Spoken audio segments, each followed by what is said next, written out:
শিলচরের সাংস্কৃতিক অঙ্গনে আবারও উৎসবের আমেজ। শহরের ঐতিহ্যবাহী শিলচর রঙালী বিহু সম্মিলন এবছর আগামী ৯ ও ১০ মে দুদিনব্যাপী বর্ণাঢ্য অনুষ্ঠানের আয়োজন করেছে। অসম সাহিত্য সভা ভবনে অনুষ্ঠিত দুদিনের এই অনুষ্ঠানে বসন্তের রং, প্রকৃতির নবজাগরণ এবং ওমিয়া সংস্কৃতির প্রাণস্পন্দনকে ধারণ করেই উৎসবের আয়োজন করেছে। জাতি, ধর্ম, ভাষা নির্বিশেষে সংস্কৃতিপ্রেমী মানুষের জন্য এই অনুষ্ঠান উন্মুক্ত রাখা হয়েছে। ৯ মে পতাকা উত্তোলন ও স্মৃতিতর্পণের মাধ্যমে অনুষ্ঠানের সূচনা করেন উদ্যোক্তারা। এরপর শিশুদের নিয়ে চিত্রাঙ্কন ও নৃত্য প্রতিযোগিতা, বিকেলে গুণীজন সম্মাননা ও পুরস্কার বিতরণী অনুষ্ঠানের আয়োজন করা হয়।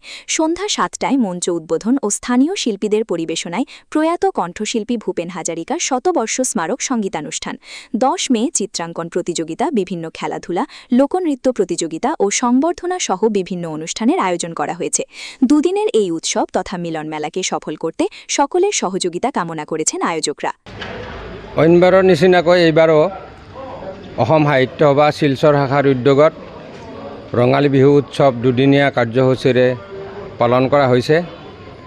আজি প্ৰথম দিনা পতাকা উত্তোলন কৰি তাৰপিছত শ্বহীদ স্মৃতি তৰ্পণ, আমাৰ সদ্য হেৰুৱা শিল্পীসকলৰ স্মৃতিত আমি স্মৃতি তৰ্পণ কৰিছোঁ। আজি ৰবীন্দ্ৰ জয়ন্তী ২৫ বৈশাখ। আজি ৰবীন্দ্ৰনাথ ঠাকুৰৰ স্মৃতিও আমি ইয়াতে সোঁৱৰিছোঁ। এই দুদিনীয়া কাৰ্যসূচীত বিভিন্ন লোকনৃত্য, গীত মাত, কম্পিটিশ্যন ইত্যাদিৰ দ্বাৰাই বিহু কুঁৱৰী, মৌ কুঁৱৰী এইবোৰ উৎসৱো আমি কম্পিটিশ্যন আমি ইয়াতে আয়োজন কৰা হৈছে। কাইলৈ গধূলি মুকলি সভা, তাত অসম বিশ্ববিদ্যালয়ৰ উপাচাৰ্য মহোদয় তথা সাময়িক প্ৰসংগ পত্ৰিকাৰ কৰ্ণধাৰ তৈমুৰ ৰাজা মহোদয় ইত্যাদি আমাৰ কাছাৰ জিলাৰ SP, এডিশ্যনেল SP মহোদয় তেওঁলোক উপস্থিত থাকিব।